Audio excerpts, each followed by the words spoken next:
81. The Snow Queen's legs are also strong and powerful. Just as Lin Yi was up against a huge challenge, Weiss found herself in a predictable, ugly situation. On her way home from school, she ran into a man in a hood standing in the middle of the road, blocking her car with his body. For a moment, she simply could not believe how desperate someone would have to be to do that on a busy street. New York had its disasters, but it also had opportunities.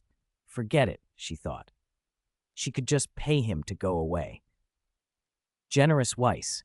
She offered $100,000 without hesitation. It wasn't a royal fortune, but it would buy a decent meal and then some for someone who had been beaten down by life. Lin Yi, who'd been watching from a distance, silently imagined the publicity stunt he might suggest later. Make a video like Mr. Beast when handing out money so the gesture wouldn't vanish into the wind. When he eventually mentioned it to Weiss, she only shrugged. The money had already bought her what she wanted most. Good Weiss was stubborn about kindness. She was wrong to assume the man was a beggar. He wasn't any ordinary down and out. He was a raider of inscription power, and raiders didn't beg. "Don't worry, young lady," the hooded man said, voice low and cruel. "After I kill you, everything on you will be mine." Weiss's skin went cold. But before she could react properly, a burst of hostile inscription power slammed into her and sent her flying several meters. She slammed into the pavement and rolled, but her inscription shield blossomed in time and kept her from being hurt. Not bad. Who taught you to use inscription?" the attacker sneered. Weiss recovered, flicked off the shield, and summoned a white inscription rapier into her hand, one of the gifts of the ruin she'd scavenged. She was supposed to be able to conjure such weapons at will now. "Ha ha! So the ruin was worth it," the man muttered. "Someone born with everything. Real lucky." "The world is unfair," the hooded man began to rant, stepping closer. "Why are some people born with money, status, and power, things ordinary people will never get, no matter how hard they try?" Weiss's smile tightened into a cold look. He kept talking, stepping forward provocatively. Then, with a subtle motion, more figures slid out from the shadows. 1, 2, 3, 4. Masked silhouettes fanned out and surrounded her. "So that's it," Weiss said. "You're after the inscription power I carry? You think we haven't made it obvious?" the hooded man mocked. "Do you think you can slip past us?" "Formation, activate," he shouted. The men slammed their palms to the ground, and a strange inscription formation flared up, encircling Weiss. She lunged at the nearest masked figure, rapier slicing, only for the blade to strike something invisible and unyielding. The rapier shattered with a crack. Weiss leapt back and tried to rechannel her inscription to summon another blade. Nothing. Her power was being suppressed inside the formation. "How do you like it, little princess? Do you like the gift we prepared for you?" the hooded man purred. "Inside this ring, no matter how strong you are, it won't help. Here, there's only the pure clash of strength." He stepped into the circle and rubbed his knuckles together like a man ready for a brawl. "A noble lady like you has never known a real beast-like fight, have you? Biting, clawing, blood and sweat, teeth knocked out, limbs torn off, skull crushed. In the end, there's only a broken body to toss to the dogs. Scared?" He showed his scarred fists and swore he'd be merciful. One punch to her pretty face and it would all be over. Weiss's voice chilled. "You think you can beat me without inscription? I won't beat you. I'll kill you." The man laughed and charged, fists swinging. He was all brawn and ugly confidence. In Weiss's eyes, his speed was sluggish. She danced back, dodged, baited him. He threw wide, telegraphed blows. She feinted and then struck. A foot connected with his head like a hammer. He staggered back, blood streaming from his nose. "Seems your fists aren't as tough as you claim," Weiss said, taunting. The hooded man only got angrier. He lunged and tried to grab her. He couldn't pull it off. Weiss kept slipping out of reach, her movement measured and precise. Each missed grab left him more exposed. Frustration boiled out of him. "What are you doing, you useless?" one of his masked allies barked. "Shoot her! End this!" The man barked an order, but Weiss saw her opening and punished him. 3 spinning kicks to the head, each powered and exact. Blood began to pour from his face. "Enough," he snarled, head ringing. He pulled a pistol from his belt and trained it on her. For a moment, the gun changed everything. Weiss had no inscription boost here. A bullet was no thing she could outrun. The man grinned, cruel and triumphant. Only the living win. Goodbye, little princess. Enjoy your blessings in hell." His finger tightened on the trigger. Then one of his own men screamed, an icy, surprised cry. "What?" The hooded man turned and saw two figures tear into the masked cohort, RWBY and Yang Xiaolong, appearing out of nowhere and striking with sudden ferocity. One of the masked attackers crumpled under their assault. "It's over," Weiss whispered. Before the hooded man could fully react, Weiss drew every ounce of her remaining power and launched a devastating kick. The blow knocked him off his feet and sent him flying dozens of meters across the street. "Let him fly." Weiss crouched, chest heaving, eyes scanning the ring. Now, with the immediate threat broken, she prepared to clear the area. 82. What kind of monster is that? Damn that idiot! It was supposed to be a clean shot, and now everything's a mess. After the inscription formation broke, the masked attackers scattered, trying to escape RWBY, Yang Xiaolong, and Weiss. They fired back with their own inscription power, but their skill was sloppy, child's play, as far as the three talented girls were concerned. So each of them took on 4 or 5 opponents. Fists, rapiers, scythes, a perfect display of combat ability. It was hard to believe that the small, energetic, red-themed girl who looked so adorable used a giant scythe, a hugely impractical weapon, but RWBY handled it like a dancer. The scythe was bigger than she was, yet she moved with blinding speed, slashing and weaving. Enemies vanished before they even knew what hit them. Of course, RWBY was still young and couldn't bring herself to kill. Despite the lethal reach of her chain scythe, she only knocked assailants unconscious.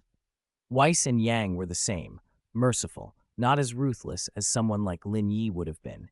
If Lin Yi had been there and those men had fired on Weiss, they wouldn't have walked away. The masked men's retaliations were useless. Soon the last of them fell. Only the hooded man, the one Weiss had kicked away earlier, used the confusion to flee at insane speed. By the time Weiss chased after him, he was already 20 miles out. "Damn it!" One of them still got away. Weiss snapped, irritated. I didn't expect him to still be able to move after that hit. She couldn't help but admire him. Weak, yes, but stubbornly tough. He looks like he's from the White Spirit Society. Yang came up behind her. The White Spirit Society? Weiss frowned. The name didn't ring any bells. It's an organization that uses inscription power to commit crimes. They hide behind aliases and identities, and with their strength they do terrible things across the world. Almost every member has blood on their hands, added Weiss. They're desperate people. If there's money or gain, they'll do anything. RWBY, catching up, leaned in. That can't be right. If a group like that existed, how have I never heard of them? Weiss was puzzled. They're very good at hiding. They rarely use the name White Spirit Society openly. They hide as spies, as thugs, even as terrorists seeking vengeance, anything to confuse people. They'll take any identity that helps them slip under the radar. Yang raised an eyebrow. All that said, how do you two know about them? Weiss glanced between them. That's a long story. For now, let's not stand in the middle of a main road. Come on, there's a small park nearby with almost no one. They moved to the park and sat. Yang asked, all right then, what's really going on? Weiss folded her arms and looked at RWBY with a hint of suspicion. I thought you were just a prodigy who skipped grades, but I didn't expect you to hide something. RWBY scratched her head, giving an awkward smile. I do have a secret identity, but I promise we don't mean you any harm. Yeah, Yang chimed in. We wouldn't have come if we wanted to hurt you.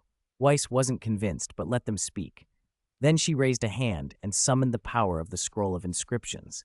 In an instant, faint transparent ice crystal wings shimmered into being behind her. Whoa, RWBY and Yang both exclaimed. Is that inscription power from a mirror ruin? Yes, I got this from that ruin, Weiss said. She was surprised when RWBY and Yang reacted like they already knew. How do you two know about this? We didn't even announce anything. Ruin totem, Yang said quietly. Weiss blinked. Ruin totem? You mean that? What? She was baffled that they might know something so important that she didn't. You can't find a ruin without a ruin totem, Weiss said, incredulous. The totem is the map and key to the ruins. Without it, you can't enter, and you can't obtain inscription power. RWBY thought for a moment. Well, I remember the curly-haired doctor mentioning something, but I didn't pay attention to the details. Yang's expression tightened. Do you even know whether you have the blood of a ruined descendant? Weiss blinked again. Bloodline? Ruined descendant? Yang and Ruby exchanged looks, stunned by how little Weiss knew. You really don't know anything about this? Ruby said. Weiss shook her head, 1,000 questions on her face. Where do I even begin? Yang pinched the bridge of her nose. There's a lot to explain. They started with the ruin totem. Ruin totems are carried down through generations of inscription families. A totem is a map to an inscription ruin. It tells you where the hidden ruins are, and those ruins contain treasure and sealed inscription power. And the totems are linked to the ruins, Ruby added. If a ruin is opened and its main inscription power is taken, every ruin totem in the world flashes a notification and highlights the coordinates of where the power was taken. Weiss's face tightened as the pieces fell into place. So that's why everyone knows when a ruin's been breached. For a moment, she was angry and baffled both. Why hadn't the curly-haired doctor or her sister and mother told her about something so crucial? You've got to be ready for trouble now, Yang said, serious. If you've got inscription power from a ruin, every other inscription user and every greedy hand that tracks totems will come for it. Ruby nodded. That's the price of great power. Weiss swallowed and asked cautiously, Can I transfer this inscription power to someone else? You can, Yang said after a beat, but the cost is your life. Weiss stared. What? You can't just pass inscription power around like a trinket. To remove it, the carrier has to die. Only when the carrier is dead can someone else take the power from the body. Yang's tone was grave. This power is a responsibility and a curse. It follows you until the end. Their solemnity convinced Weiss they truly meant well. She decided to tell them more. I shouldn't even be the one with this power. Ruby and Yang both leaned forward. What do you mean? I only received it as if someone else handed me the fruits of a life's work, Weiss said. It was like charity. What? Who would do that? Ruby asked, bewildered. Weiss recounted everything about Lin Yi and the inscription avatar, the strange circumstances, the transfer of power, and the violent battle. As she spoke about the man who had faced and taken down an entity known as the God of Glyphs, Ruby and Yang went pale. They were stunned into silence. A young man had done that? Taken down a being powerful enough to, Weiss almost laughed at their expressions, destroy heavens and earth, or even galaxies, as the story went. Only Lin Yi had witnessed that level of power, and the thought that someone so young could accomplish such a feat left Ruby and Yang scrambling to revise everything they thought they knew. They sat there, mouths open, trying to imagine what kind of monster Lin Yi truly was. After another long, brutal fight, Lin Yi finally found his rhythm against Raven. He was no longer the frantic opponent he'd been at the start. He moved with a steadier calm, even beginning to enjoy the fight. As he caught his breath, the full ridiculousness of Raven's transformation finally sank in. Making love grants you longevity? Have I slipped into some RWBY fantasy? He thought, half amused. It was absurdly perfect. Raven's fierce, obsessive desires in the spiritual world had somehow carried over into reality. She loved him, and because she'd been starved of intimacy for so long, her mind filled with sex whenever they were together. Then, when Lin Yi hinted that he might not live long, human lifespans being what they are, Raven fixated on one conclusion. She wanted him to live forever so they could be together for eternity. Put together, all those factors might have warped how Raven's inner power operated while she learned control in the spiritual realm. Whether by accident or design, her internal energy had reconfigured itself and manifested as this new form, the form she'd wanted most. Lin Yi couldn't help feeling Raven understood and took satisfaction in the change. He even felt certain she had wanted this outcome all along. Well, he thought, I can see why you like it. Raven sighed, content, curling against him. Making love's great, she murmured, but life can't be all sex. Lin Yi realized he'd need to steer her thinking. He couldn't let her turn into a full-blown succubus. That would become a real problem. Right, he said lightly. Raven grinned, barely listening. She genuinely didn't see anything wrong with her behavior. Youth is like that, she said, carefree. Lin Yi watched her happy, slightly reckless smile and felt a prick of memory. He had once been foolish and extravagant in his youth too, treating moments like forever, a mistake almost landing him in the hospital. Those days were messy and hard to explain, thankfully known only to him. But soon, through dreams, more people might learn this strange secret. He was trying not to think about that when the doorbell rang. The timing was infuriatingly perfect. No world, it seemed, wanted to give him free time. He straightened, hustled to tidy the bedroom, changed, and went to the door. "Weiss," he called as he opened it. "You're here." Weiss stepped in with two girls behind her. Lin Yi brightened. "You made it. Did you just wake up? You look like you didn't sleep." Weiss blinked at his rumpled hair. "Maybe," she said dryly. Lin Yi let them in and realized he didn't know the other two. "And them?" Weiss smiled. "This is RWBY and Yang Xiaolong." "Hello. Hi." The two girls greeted politely. "And this is Jack, the person you've all been so curious about." Weiss nodded toward Lin Yi, as if that explained everything. Yang's face registered immediate disbelief. "He's handsome, but so small? Are you sure he's the one who beat the god of glyphs?"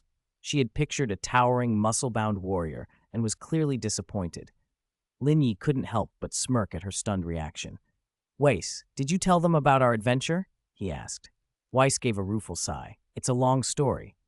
Before anyone could dwell on it, Raven appeared, newly dressed. She looked the part of a gothic genius and surveyed the newcomers with a flicker of irritation. "Why are there more girls in my house?" "Raven, this is RWBY, and this is Yang," Weiss said. "Like me, they use inscriptions." "Hello." "Hi." RWBY and Yang nodded. RWBY glanced Raven over, and then back at Yang.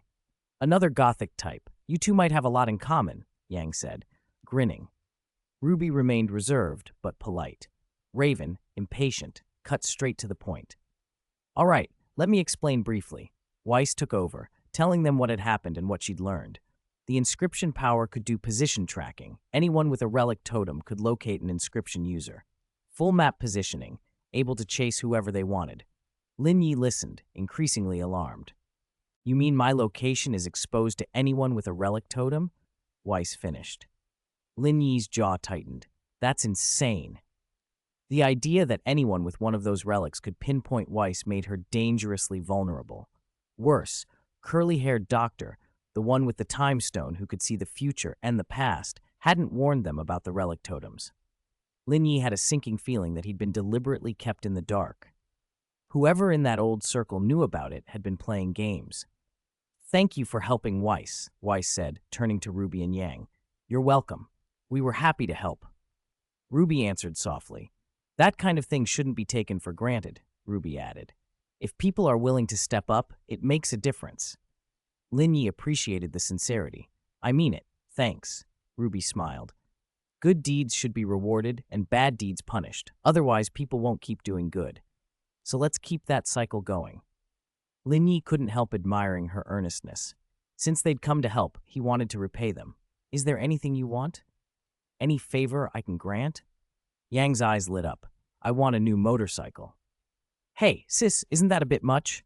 RWBY protested, still more reserved. Yang launched into a fantasy of a Kawasaki Ninja H2R, the speed and adrenaline like breaking the sky.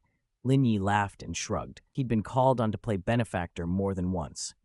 "A motorcycle? Fine. If that's what you want, consider it done." Yang squealed. "Really?" She could already taste it. RWBY hesitated. "If I may, some small parts to improve my weapon." "That's easy," Lin Yi nodded. "I'll get you the parts." With that settled, the joyful awkwardness evaporated. Lin Yi felt the weight of the real issue again, Weiss's exposure. He had to treat her safety as a pressing matter. If people with relic totems could find her, they'd come from anywhere. He couldn't let another sudden attack catch them unprepared. "RWBY, want to try academy life for a while?" Lin Yi asked with a smile, looking at RWBY. "Huh? You mean," she began. "Exactly. Starting today, we stick with Weiss and protect her," Lin Yi said. "We'll be glued to her, both of us, and when she goes to the bathroom, you're the one who makes sure she's safe." "That's a bit much, isn't it?" RWBY protested. "No, those kinds of people will do anything to get a power like hers. We can't afford to miss a single danger point if we want Weiss to be truly safe." RWBY hesitated. "I don't think it's necessary. I'm not saying I don't want to go to school with you. I mean, going to the bathroom together is awkward," Weiss cut in, embarrassed. "Sigh. You don't get it," Lin Yi said bluntly.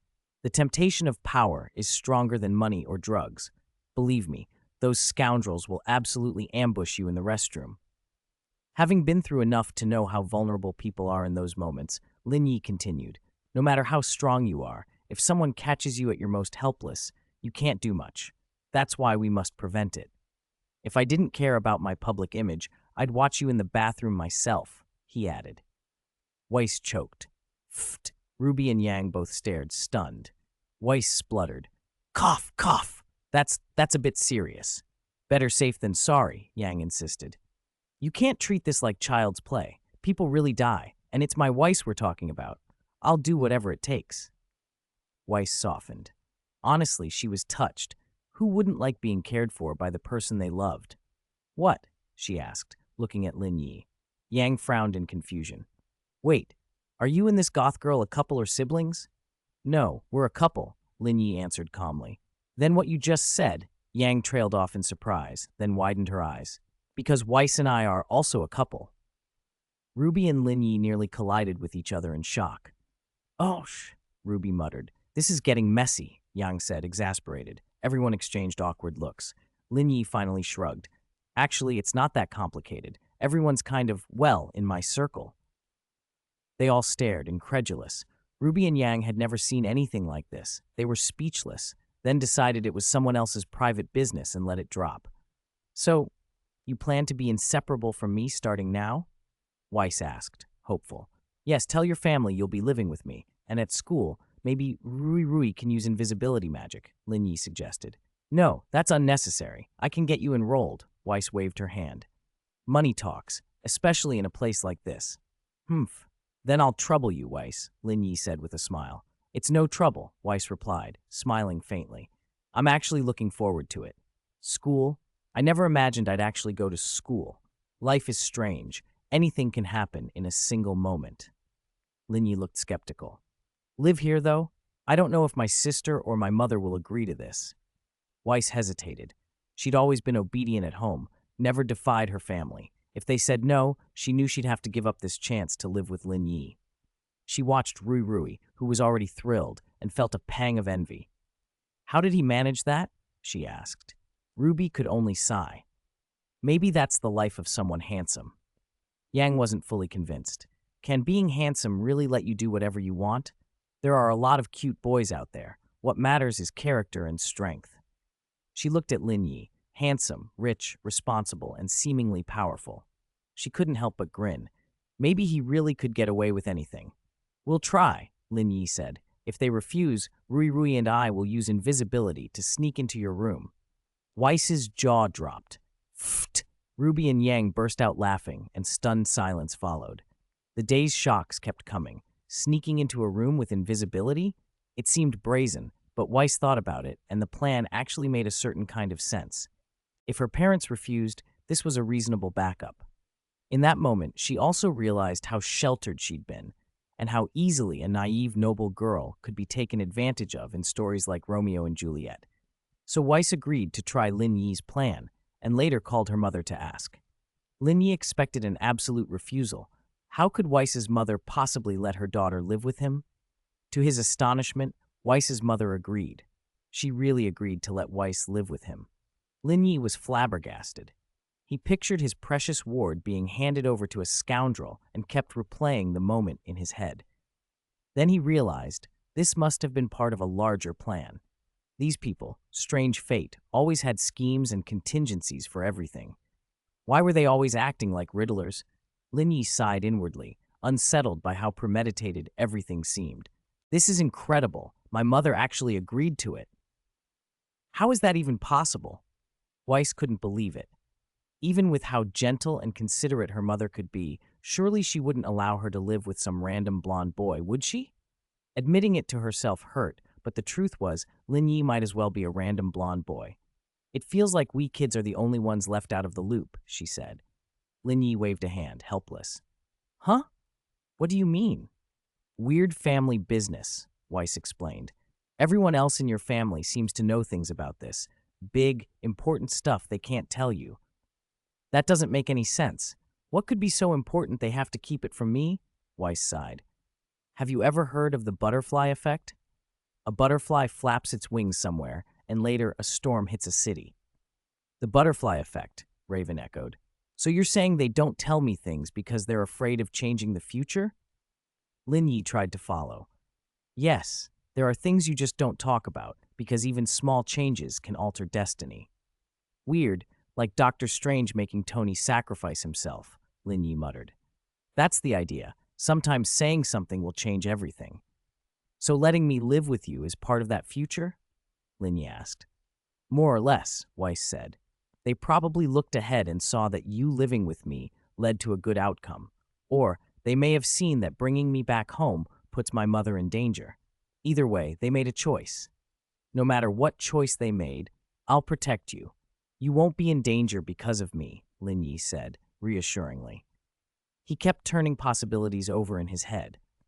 Maybe, he thought, they simply saw that no matter what choice was made, Weiss would end up leaving her mother's house, and so they gave up trying to stop it. Raven's reasoning clicked with him. Yeah, that actually makes sense. If destiny keeps steering things toward the same outcome, what's the point of fighting it? Lin Yi laughed and waved it off.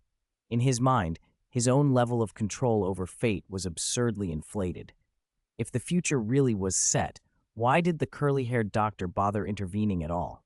Lin Yi had no idea that the doctor had seen many futures in which he and Raven made a catastrophic mess of the great magic sanctuary. In those timelines, Lin Yi hadn't found the right grimoire, and Raven hadn't learned to control her demonic power, and they wrecked the place from top to bottom. The doctor couldn't tolerate that. His sanctuary wasn't just his home, it was one of the most important refuges in the whole magic world. If he could sit back and let them trash it, he'd be a saint. So the doctor stepped in, not to radically rewrite fate, but to keep these two misfits from turning his sanctuary into chaos. He'd warned Lin Yi, and Lin Yi had laughed it off as a joke. The doctor had simply decided he could do without the mess. Weiss's mother had similar, practical reasons for keeping Weiss out of the house. Weiss tended to cause trouble everywhere she went. Better to leave the troublemaker elsewhere than drag the disturbances home. The curly-haired doctor had assured her Weiss wouldn't be in danger outside, so the easiest solution was to let her stay away. Lower risk, fewer losses. Lin Yi and the others would figure out the logic eventually, after they'd survived a few more of Weiss's outbursts. No sooner had he thought that than RWBY and Yang had already said their goodbyes and left, and Weiss erupted. Woo! She was suddenly exuberant, her icy noble lady mask gone. In its place was a mischievous, childlike grin. Ha! So this is what freedom tastes like. She spread her arms and took a deep breath, dramatic as if she'd just escaped from a prison. On the other side of the wall, everyone's the enemy. Lin Yi barely held back a laugh at the borrowed Attack on Titan line. That's a bit overdramatic. Why does Raven get such wonderful freedom and not me? That's not fair. Weiss bounded off the sofa and started poking Lin Yi playfully. Why are you hitting me? You should be beating up Raven instead. I don't care, he protested, laughing. This was a whole different Weiss, so lively and unrestrained that Lin Yi had to admit she was adorable. Raven couldn't hide her own amusement. No choice. Being repressed too long makes you explode like that. It's like being locked in a dark room for a month and finally seeing daylight. Yeah, I get it, Lin Yi said, smiling at the picture she painted. Raven jabbed another accusation. You two must have been getting cozy when you were alone, right? Constantly intimate, weren't you? Weiss chimed in. Lin Yi fell silent because, well, the truth made him blush. We're all girlfriends here. Why do Gwen and I have to hold back while Raven and you get to spend every day like it's a holiday? That's unacceptable. Weiss pouted theatrically. I want that wonderful, indulgent life every day. Lin Yi stared at the two of them and thought that sexually repressed people could be terrifying, but those repressed women were on another level.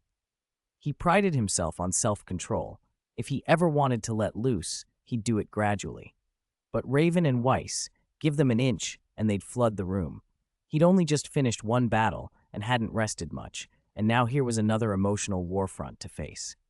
Sighing, he wondered whether sexually repressed women really were limitless in their energy. It had been another exhilarating fight. When it ended, Lin Yi sank into thought. Had he really dragged the girls into such a strange life? Lately, the battles had been coming too often. What if things kept escalating? We really do feel free, don't we? Weiss sighed, eyes half closed with contentment. While we were getting crushed by life every day, you were already living it up, Raven teased, propping her chin on her hand and ignoring Lin Yi like he was a decorative fixture, something you could even set a teacup on. Lin Yi felt more than a little like a voyeur. Sometimes I wonder if I'm enjoying this too much. It's a bit much, Weiss admitted, but if I share it with you, it won't feel excessive. If it were only me, I'd almost feel guilty. But if you and Gwen come over later, I'd be at ease. Lin Yi listened, half in a mock sage mode, and couldn't keep a straight face. How had he ended up here? Which choice had set all this in motion? Was it that pastry shop decision? Of course it was. His sin. He smiled inwardly. If he'd already been a bad man from the start, why pretend to be pure now? The pretense dissolved as quickly as his little philosophical mood. Tea appeared in an instant, and the girls were about to resume their afternoon ritual. So phase 2? Lin Yi mused. With his tactical download skill kicking in, he adapted fast. He had learned to move from idle observer to decisive actor in a heartbeat. Weiss leaned back, blissful. Everything's brighter since you came.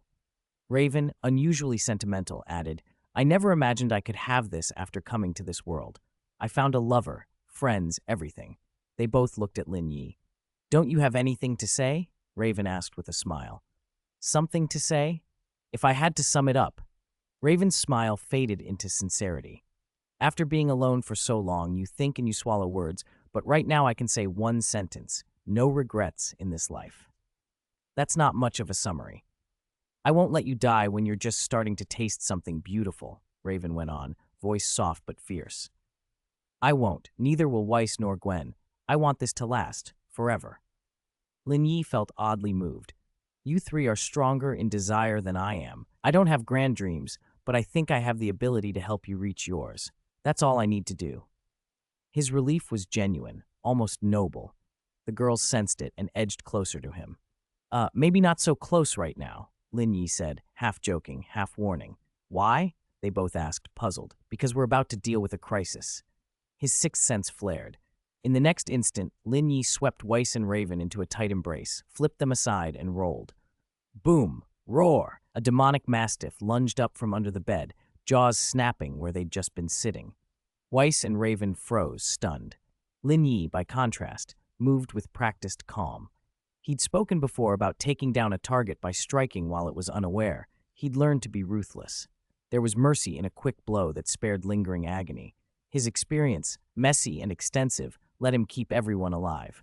He planted the girls, then snapped into demonization.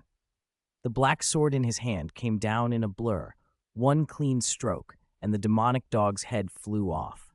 In the time it took the blood and spirit to dissipate, he shucked off his casual wear, shoved a pair of long pants on, straightened the girls' clothes, and fixed their makeup with absurd efficiency. Combat mode engaged. Dozens of demons began teleporting into the room through the magic circle. Weiss and Raven went from serene to savage in seconds. These bastards, do they have no decency? Weiss snarled. To attack at a moment like that? Raven spat. They were livid. One heartbeat they were lounging, the next they were fighting for their lives. Their anger translated into ferocity. Lin Yi barely had to intervene. The demons became wind-up toys for the two of them. One sword, one kill, one sweeping wave, everything cleared. They unleashed full power, their blows so brutal it looked like they might tear down the apartment itself. If the attackers had sent humans, Lin Yi was sure the girls would have killed them without a second thought. But the invaders stuck to demons, and the pair's merciless efficiency turned the influx into an easy cleanup. Lin Yi grinned despite himself. Ha, sneak attack failed. They're in for a world of hurt. He scratched his head, then his expression sharpened. Tens of kilometers away, in a dim building, black-robed mages hunched over runes, sustaining the magic circle.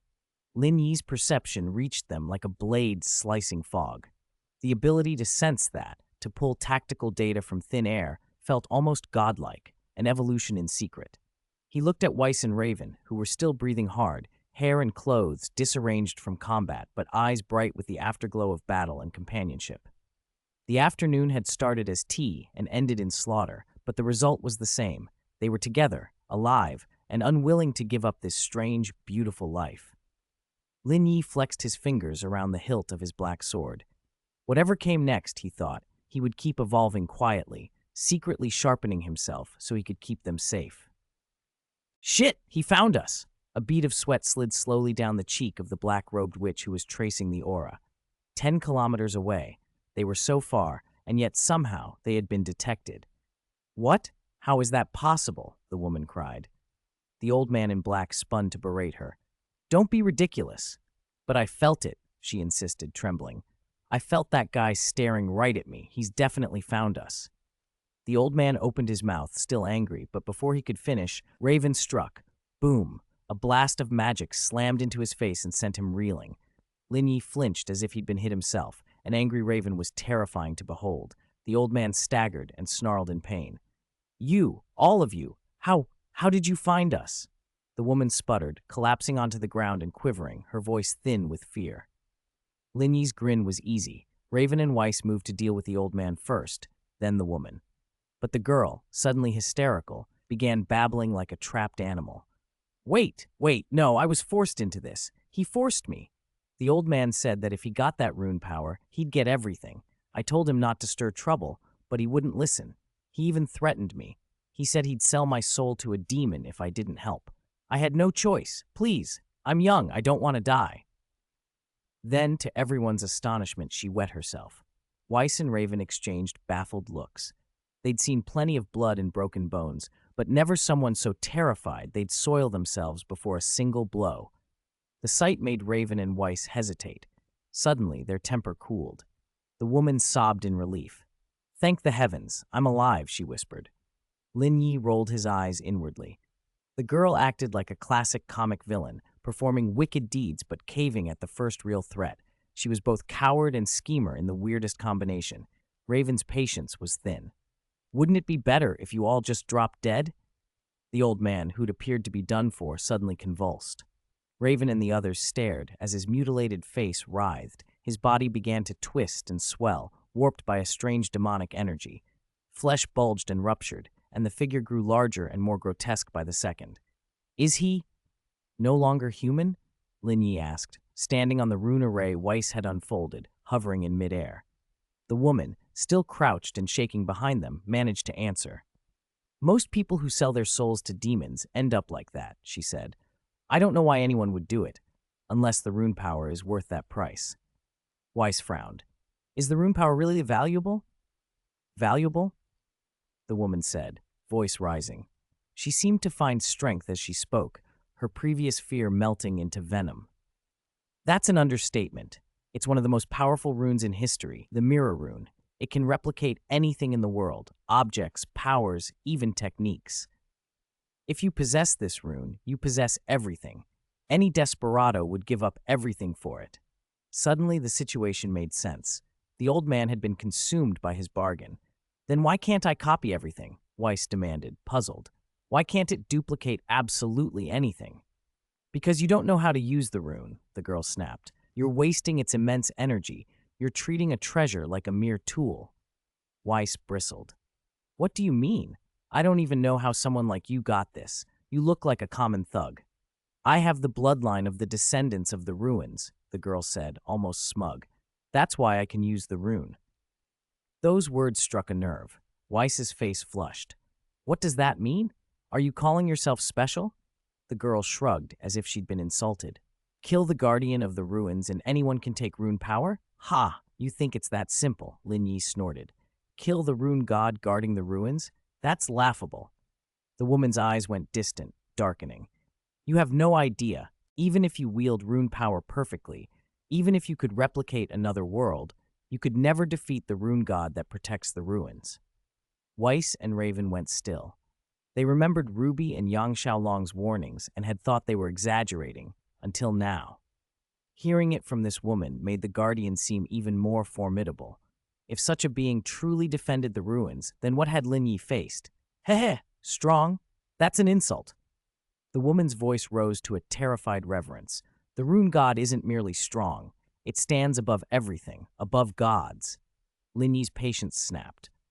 Above gods? That's ridiculous. I cut that guardian down with a few slashes in overload mode. How can you praise it like some omnipotent being? The girl, who had just been terrified out of her wits, suddenly adopted an air of superiority. She fluffed up like a cornered animal pretending to be fierce. Lin Yi, Weiss, and Raven all fell silent. Outside, the monstrous man continued to transform. Where flesh had bulged and sinew had warped, the creature now towered like a mountain, an unstoppable, swelling mass of demonic muscle and intent. Buildings trembled as the thing grew. "We can't let it keep doing this," Weiss said, turning grim. "If it keeps growing, it could level the city." Lin Yi watched the bulky horror with a casual frown. He turned his gaze back to the trembling woman. "Was he your master, an accomplice?" She looked at him, eyes unfocused. "Do I feel anything?" she said at last, and then absurdly, as if that were the most natural answer, she added, "Meow. 88. Why are they all heavyweights?" All right then. Since that was the case, Lin Yi had nothing left to say. He would just get rid of this thing. But before he could trigger his devil trigger, a giant demonic high-heeled foot materialized and, with a single kick, stopped the twisting demonic elder from expanding further. "What the?" Lin Yi was startled. That demonic foot felt familiar. The texture was like hair. Where had he seen it before? He narrowed his eyes and quickly scanned below for the source. Sure enough, there she was, the woman who fought with such style, Bayonetta. Damn, I didn't expect Bayonetta to exist in this world too. If she's here, then it's over. Everyone's facing world-ending disasters. No wonder that bastard reincarnated so many times and still couldn't save this world. So anyone who casually turns up in this world could destroy it and restart the universe. Yeah, the pressure is enormous. Lin Yi sighed to himself. Who? Weiss and Raven glanced at him, puzzled. Nothing. You wouldn't know him. Just know this. If she exists, there are bound to be a whole roster of monsters who can toy with Earth like it's nothing. Huh? Is it really that bad? Weiss and Raven blinked, their heads full of question marks after Lin Yi's words. I'm not exaggerating, Lin Yi said. If she's here, then others like her probably are too. That would be, well, Earth's in trouble. Why is the world full of such overpowered beings who could crush the planet with their bare hands? Lin Yi muttered, lamenting the state of the universe. Weiss and Raven grew more bewildered as he continued. Basically, the woman who's stomping monsters with a gigantic demonic foot is the sort of being who can slay gods. What? They cried. And if the kinds of men I'm thinking of are here too, then damn it, their fights alone could unmake the universe. Their problems aren't run-of-the-mill. They deal with nonsense beyond belief. If not kings of hell, then gods of heaven. With them around, forget living a normal life. We'll just be waiting for world-destroying trouble to knock on our door. Wow. After Lin Yi finished, Weiss and Raven looked powerless. So there's nothing we can do? Raven asked. Not exactly, Lin Yi said. If nothing unexpected shows up, most of those problems get handled by them. The issue is that ordinary people will inevitably have to be sacrificed sometimes. In the games, their endings are usually happy, he went on. But in this world, who knows? Maybe in the end, we actually have to help save the planet. There are just too many variables here, he added. Look at that guy's record, reincarnated billions of times and still failing. I definitely won't get any rest. Lin Yi rolled his eyes. I already felt something was off when my luck suddenly improved. Didn't it just come true? Raven said with a smile, as if she'd expected it all along. She knew nothing great falls into her lap without a catch. Worlds full of enemy elites and apocalyptic threats, this was the life she thought she deserved. Still, as long as Lin Yi was at her side, she didn't care how bad things got. Even if the road led to hell, they'd face it together. They'd love and fight and be who they were, no matter the destination. So, Raven said, should I try to master the powerful rune power inside me? I can't just stand by when the world ends. Even Weiss looked like she felt the weight of responsibility. Lin Yi snorted. Confidence and a sense of duty from a sudden jump in power. How noble. I really hope the end of the world doesn't force us to step in, he said. The pressure that even Bayonetta, Dante, and Superman can't shrug off. Are we supposed to carry that? We're just kids starting out. If the world needs saving, fine. We'll do our part. But still. That's what responsibility looks like, Weiss said. The world belongs to everyone. If the world explodes, nobody's safe. If we're needed, we do our part. Ugh, fools like you are why dark existences like me can keep existing, the little villainous mage curled up behind them muttered with a sigh. Humph. So what now? Sister Bay's almost finished with that monster. Do we go down to greet her or go home and keep sleeping? Lin Yi asked the girls. Greet what? Put me down. I've got to go back and finish refining my beauty elixir. Beauty elixir?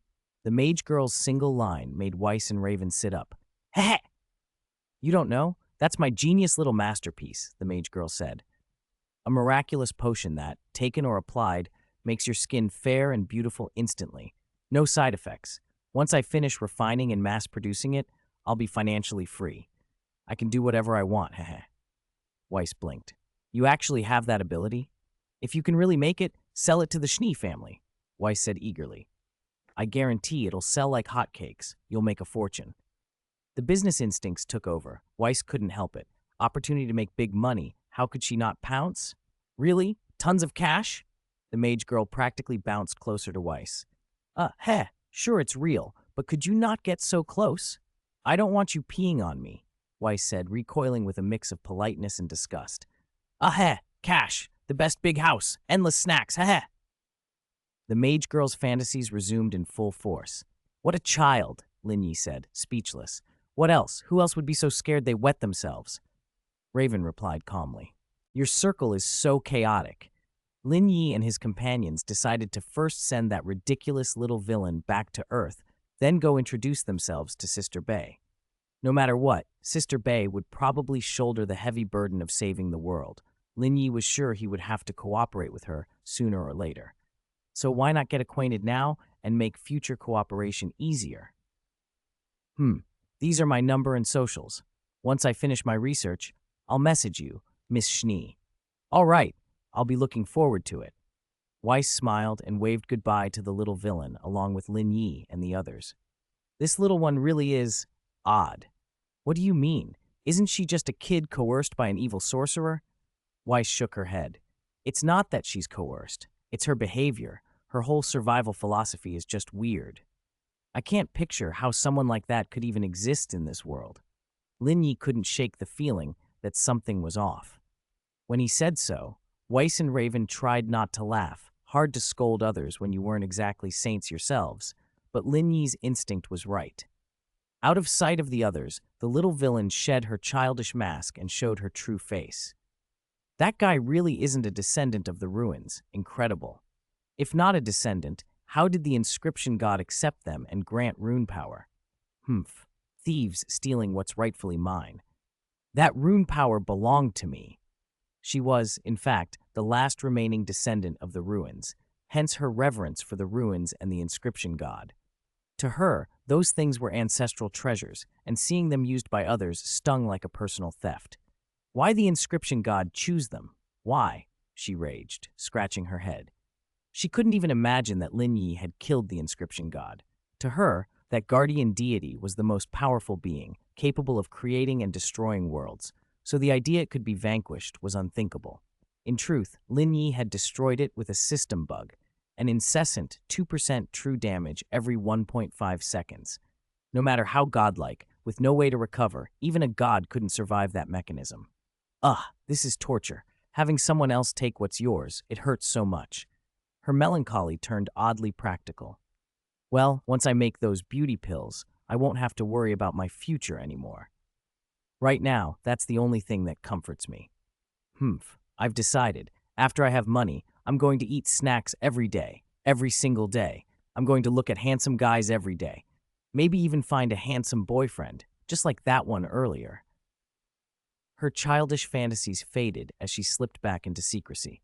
Meanwhile, Lin Yi and the others found Sister Bay, Bayonetta, who had finished dealing with the monster and was about to leave. Hey, you, Lin Yi called out. Bayonetta turned, puzzled. What are you doing out so late? Curfew's in. Don't you kids have class tomorrow? And staying up late won't make you grow any taller, you know. As ever, her tongue was sharp and playful. Lin Yi smiled. It's not that we didn't want to sleep.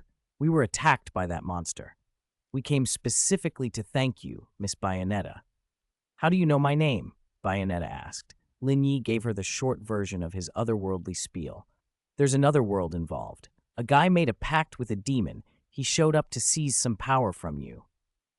Bayonetta considered this and, almost reflexively, pushed up her glasses. I see. That explains it. You're in my short hair state now, which means you're dealing with Lop's problem, right? Lin Yi's stomach dropped. If Bayonetta was already in the Bayonetta 2 storyline, things could be grim. Lop? Yeah, dirty, dreadlocked kid, hood, white hair. No, I haven't seen anyone like that. Bayonetta blinked. Oh, then that's good. Either she hadn't reached that part of her story yet, or her role in this world was different from what he knew of the game. Both possibilities were on the table. So, why are you out here so late, really? I'm tracking an angel. An angel? Yes, her name is Azazel. The name hit Lin Yi like a physical blow. Pondi and Shiduojin had come to New York to deal with Azazel's divine evil spirits. Now, Bayonetta herself was searching for Azazel here. This place was becoming crowded with dangerous hidden threads. Azazel is a fallen angel trying to use forbidden knowledge to disrupt, even control, this entire world, Bayonetta said. Is there such a plot in Bayonetta where you come from? No, not in the game, Lin Yi replied. But this morning we did run into Pondi and Shiduojin, told us they came to deal with Azazel's divine evil spirits. Do you know them? Oh, those two, Bayonetta mused. I know them. Though they're angels, their style is almost more demonic than demonic beings. Achoo! Who said that? At that moment, Pandy, relaxing in some men's bath, sneezed loudly. Bayonetta grinned. Interesting. I didn't expect them to show up here, too. She fell quiet for a beat, then added, the connections between people in this world are far more complicated than I thought. Lin Yi could only sigh. 90. A single older sister? That's very interesting. Can you tell me what Azazel looks like? Lin Yi asked Sister Bay. Maybe I'll recognize her, Sister Bay replied. You know too many people, Raven complained. It feels like everyone we meet you already knew. I'm a shut-in, Sister Bay said defensively. I watch and play a lot. Lin Yi waved a hand. Then why don't you know me? Is it possible there are no works about me in your world? That's not scientific. Weiss joined in, pouty and theatrical. Even as a shut-in, I haven't seen everything. Maybe you're the main character of a story I missed. Then why didn't you watch it, idiot Jackie? Weiss scoffed, spoiling for a fight with her usual flair. Is this youth?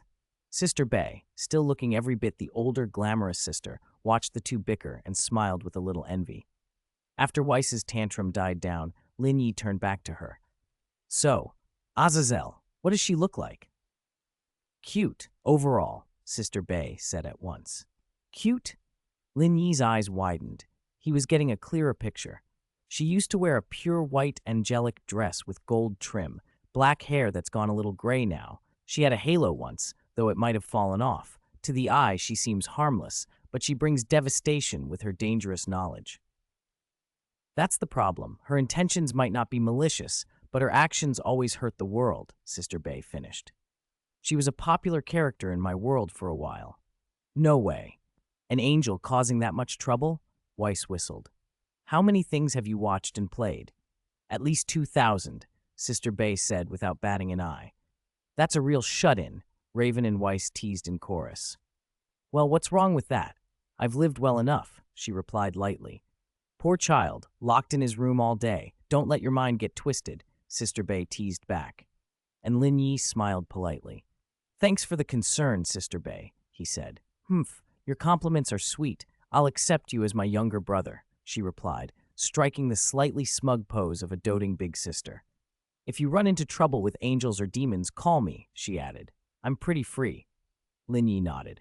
By the way, besides Pandy and Shiduojin, do you know a half-demon man? He asked, wanting to map out the network in this world. You mean Dante? Sister Bay said. Ha, that unreliable man, Lin Yi muttered. Unreliable? Sister Bay laughed. Listen to me, kid. Avoid messy uncles like that, or you'll pick up his habits. Lin Yi went quiet at that verdict. You don't get along? There are personal conflicts, complicated ones, she said, but it's not like we'll never speak again. If he ever owned up to his mistakes, I could forgive him. You two dated for a time, didn't you? Lin Yi blurted before he could stop himself. The more he listened, the more he suspected something deeper. Sister Bay smiled, amused rather than offended. She liked boys who read situations and emotions well. Sorry, guessed wrong. Lin Yi scratched his head awkwardly, thinking, Oh no, it's a one-sided crush. Of course, Sister Bay would fall for someone like Dante. Poor man, looks like he's destined to play the charming cad forever, flirting with everyone, but never committing. Lin Yi had pieced together her romantic history, but didn't dare expose it. Revealing a woman's secret was a dangerous game. He kept his silence, and Sister Bay, catching his strained expression, appreciated his discretion. It raised her opinion of him considerably.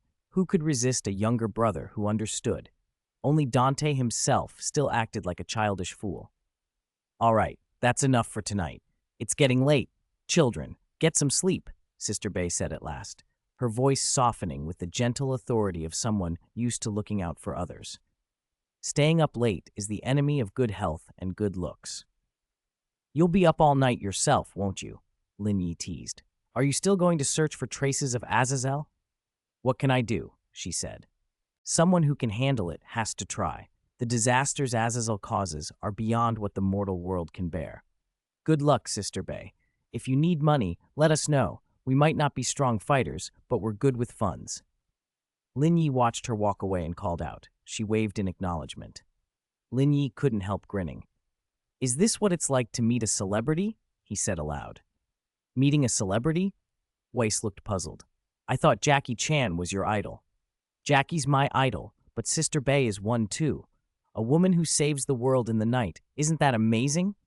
She is, Weiss agreed earnestly. You two should grow up to be women like her. Lin Yi chuckled.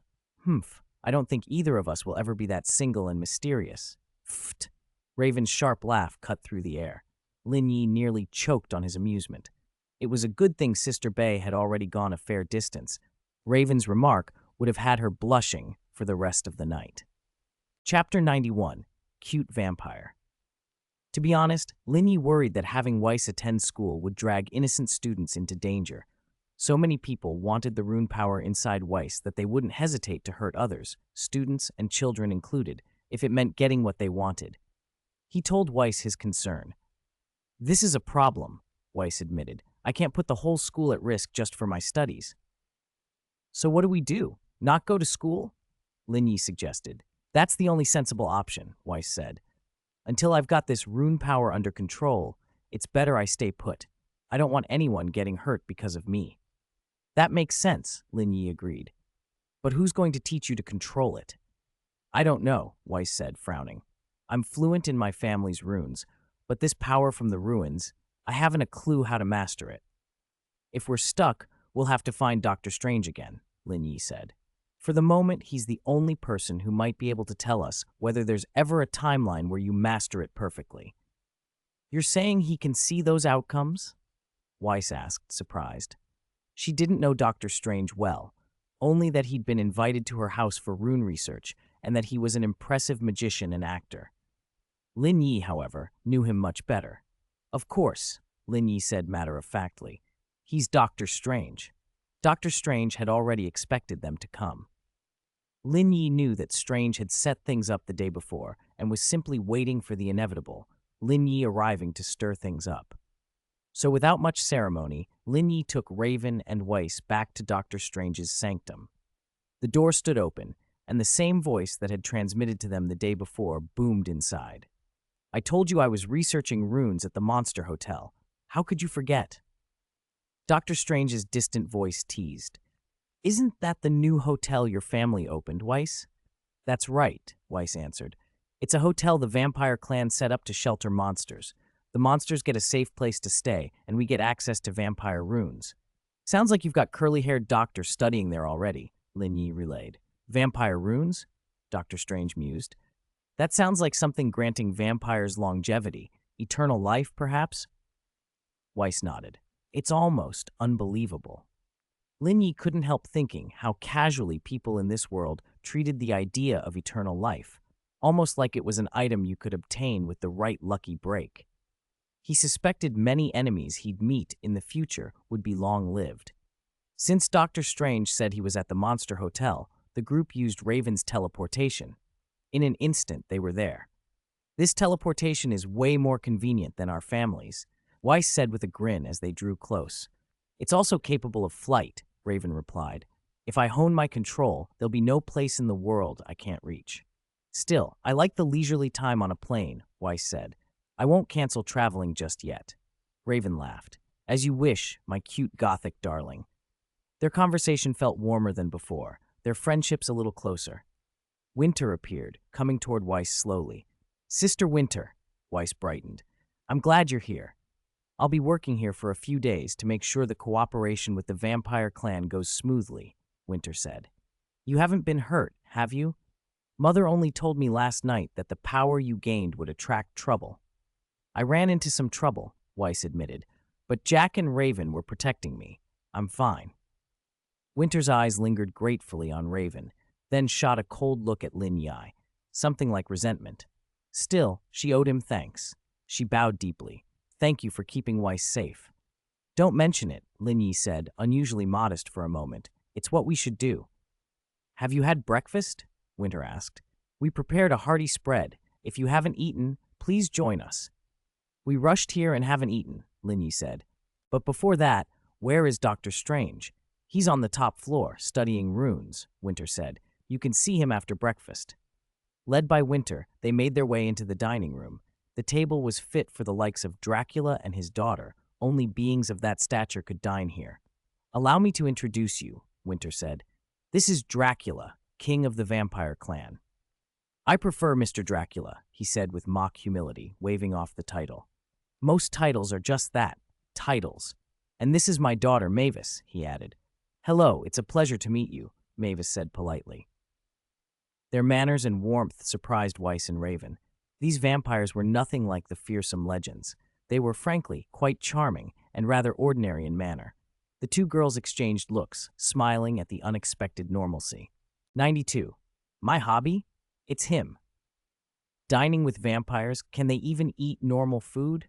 Lin Yi wondered as the plates appeared on the table. Alongside strange vampire specialties, there were also ordinary dishes. Of course, vampires could eat regular food. They just had their own favorite delicacies. Curious, Lin Yi tried some of the frightening-looking vampire dishes. He only realized after tasting them that they weren't nearly as alien as they looked. The flavors were bold, reminding him vaguely of Hautainia and preserved eggs, but milder and, frankly, tasty. He found himself pleasantly surprised. Not bad, he said, nodding. Everyone at the table was stunned. Weiss and the others expected humans to recoil from such strong flavors. Dracula and Mephisto were even more surprised. None of them had imagined a human could take to their cuisine so readily. Lin Yi had always been open-minded about food. To him, pungent or odd ingredients could be delicious. His ability to ignore appearances and just taste things was rare. Heh, this is the first time I've seen someone enjoy our delicacies, Mephisto said, nose tilted, clearly intrigued. Peculiar, handsome humans like Lin Yi were uncommon in their world. That's just how I am, Lin Yi replied easily. I'll try anything once, and your food really is good. He popped another creepy-looking item into his mouth and made an approving noise. Weiss nearly turned green watching him. Raven, being a demon, wasn't fazed. She even tried a bite after Lin Yi praised it. Her face broke into a grin. This is good. It has its own unique flavor. Raven agreed, pleasantly surprised. It's such a relief that a human can appreciate the tastes of the vampire clan, Mephisto said, beaming. Dracula, too, seemed pleased. Humans are strange creatures, Dracula mused. Their tastes vary so much. Some like sweet things and hate savory. Others crave spice.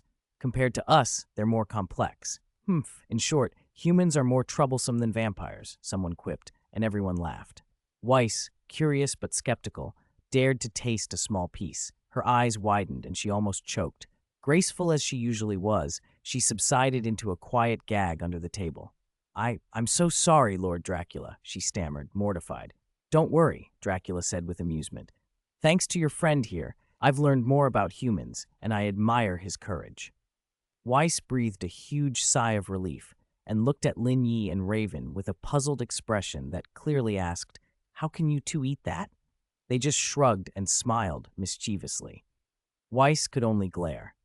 After the unusual breakfast, everyone prepared to head up to the inn's top floor to see Dr. Strange, who was researching vampire inscriptions.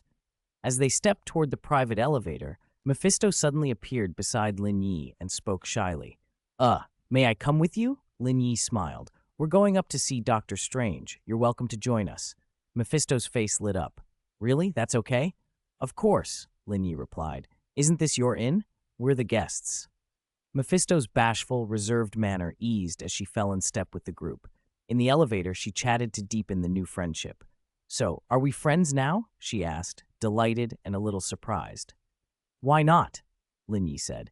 That seems awfully fast.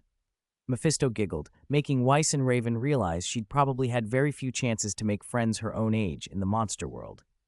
Making friends isn't complicated, Lin Yi said simply. You want to hang out with us, and we want to hang out with you. That's a friend. Wow, this is what it feels like to have human friends, Mephisto breathed. Thank you. No need to thank us, Lin Yi said. Friends. Mephisto tilted her head. So, do you have any hobbies? Video games and watching anime, Lin Yi answered. Video games and anime, Mephisto repeated, taking it all in like notes. She turned to Weiss. What about you? Weiss answered primly, reading and studying. That's impressive, Mephisto said, genuinely impressed. Then she looked at Raven. And you? Raven's reply was blunt and unapologetic. My hobby is him. Silence hung for a beat. Mephisto blinked. Weiss's face registered shock. Lin Yi nearly choked on his own surprise. Raven didn't look embarrassed, only smug. Mephisto couldn't quite believe how bold Raven was. Weiss hadn't expected it either. Lin Yi had to smile inwardly. He could tell exactly what Raven meant without her spelling it out, being with him, fussing over him, and all the rest. Raven stuck out her chin and huffed, as if daring anyone to say otherwise. Chapter 93. Want to capture the little vampire? Why would you want to open the Monster Inn in a place like New York? Lin Yi complained. The crime rate here and the daily disasters are so numerous, it's like living inside a Capcom fighting game. Mephisto tilted her head. Is that so? What's a Capcom fighting game? Never mind. Just think of it as a very, very chaotic place. Oh, okay, Mephisto smiled. Actually, my master had many reasons for wanting a monster in here, but an important one is New York's reputation among both humans and monsters. There are a lot of monsters living here, Lin Yi nodded, catching on. So it makes sense to open a branch. Exactly. Lin Yi thought it over. With Dracula running the place, the inn wouldn't be an easy target. Anyone looking to start trouble here would have to be extraordinarily powerful or foolish. He murmured, By the way, why did you come looking for Dr. Strange? To learn how to control inscription power, Mephisto replied. Since your vampire clan uses the vampire inscription, that makes you an inscription clan, right? Yeah, I suppose.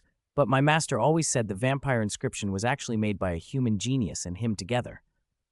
So if anyone claims it's all yours, you could only truthfully claim half. Jointly created? Lin Yi was surprised. That's what my master says. And that human, did he use the vampire inscription to become immortal? Is he still alive? Probably. I only heard about him from my master. I don't know the details. Lin Yi nodded. Whoever could co-create a rune that grants immortality alongside Dracula had to be exceptionally powerful. So you don't have a rune totem? Oh, of course we do, Mephisto said quickly. But my master keeps it. I've seen it only a few times. I see, Lin Yi asked. Do you know much about rune ruins? A little, but only bits and pieces from what my master told me. I know this world has many rune ruins hidden across it. That's enough. Lin Yi leaned forward. That's actually why we came to see Dr. Strange. Weiss obtained inscription power from a ruin, but she doesn't know how to control it. Word has spread, and other inscription clan members keep coming around trying to snatch that power. There's something like that? Mephisto's eyes widened. Wait, you're not the big fat sheep everyone's been talking about in the inscription group chat, are you? Mephisto blurted. Lin Yi and the others stared. What do you mean, big fat sheep? Mephisto chuckled. It's an inscription chat group. They once invited my master to join, but he thought it was a waste of time and refused. Huh? Then how do you know about the group? They couldn't get him to join, so they invited me. I figured it was harmless, so I joined. Lin Yi was speechless. Did your master say anything? He asked. No, he knew I joined. It's just a chat room. People share leads and rumors about runes. Mephisto took out her phone and showed a stream of messages. The chat was buzzing about Weiss. Some called her a descendant of a ruin, convinced she had inherited the power, while others joked and derided her as an easy mark, hence the nickname Big Fat Sheep. No one there openly advocated murdering her. This was a public platform, after all, but the speculation and scheming were real. Lin Yi scanned the messages. If the group was this active, maybe they could find someone experienced with rune control to help Weiss. It was worth a try. A few minutes later, they climbed to the highest point of the Monster Inn, a vast library where Dr. Strange hovered amid flickering circles of rune light. He had clearly made real progress in his studies. "You're here," Dr. Strange said without turning. He seemed amused. "Yes," Lin Yi replied. "We came because you know some of the mysteries of runes now. Can you teach us how to control inscription power?" Dr. Strange floated down and regarded them for a long moment. "I could teach you, but there's someone more suitable." He produced a scrap of paper and slid a phone number across to them. "Whose number is this?" Lin Yi asked. "You'll find out when you call," Dr. Strange said, smiling like the eternal Riddler. Lin Yi sighed inwardly. What he hated most about the man was precisely that cryptic streak. Why couldn't he just spit it out? "So that's it? A phone number?" Mephisto asked. "Why make us come all the way from your sanctum to the Monster Inn for that? You could have just sent it." "If it were any different, the future wouldn't be able to advance," Dr. Strange replied loftily. They all exchanged looks. Dr. Strange's evasiveness was infuriating, but Lin Yi had learned his habits. There was usually a reason. If Strange insisted this visit was necessary, then it probably was. "All right," Dr. Strange said, the circles of light around him dimming. "I must return to my research. Keep your voices down on the way out. Don't disturb me." "Understood," Lin Yi said, helpless but compliant. As they turned to go, Lin Yi's eyes lingered on Mephisto. He hesitated, then asked awkwardly, am I supposed to? Do I have something on my face?" "No, nothing," she replied with a faint smile. He looked at her again. If Dr. Strange had set this up as a step he had to take, was Mephisto supposed to be part of the test? The thought flitted through Lin Yi's mind, and he couldn't help but wonder, did Dr. Strange expect him to conquer her?